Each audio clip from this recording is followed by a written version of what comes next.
Toplum TV'nin ofisinin bağlanmasından bir il ötür. 2024 il martın 6-sında Toplum TV Demokratik Təşəbbüslər İnstitutu və 3-cü Respublika platformasının ofislərində axtarış aparılıb. 20-dən çox əməkdaş Bakı Şəhər Baş Polis İdarəsinə aparılaraq ifadəsi alınıb. İlham Əliyev və onun komandası Azərbaycanı Şimali Koreyaya doğru sürətlə yaxınlaşdırır.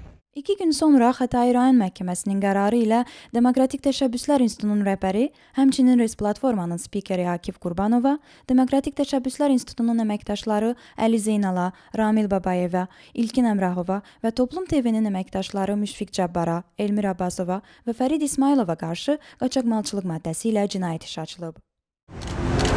Ələsgər bəy!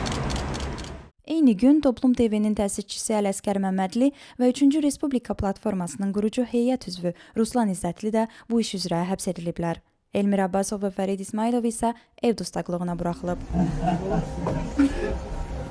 Həmin dövrdə Toplum TV-nin YouTube kanalından 3000-dən çox video silinib. Toplum TV ancaq 3 ay sonra YouTube-da fəaliyyətini bərpa edib.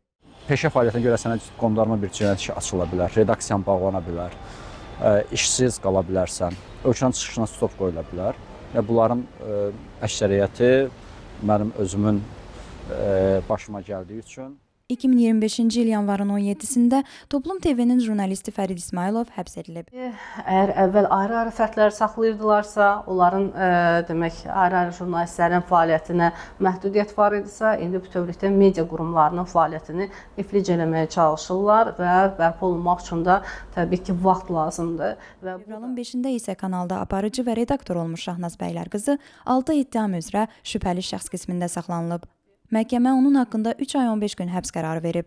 Fevralın 26-sında səhhətində olan ciddi problemlər nəzərə alınaraq o ev dustaqlığına buraxılıb. Hazırda Toplum TV fəaliyyətini ölkə xaricindən davam etdirir.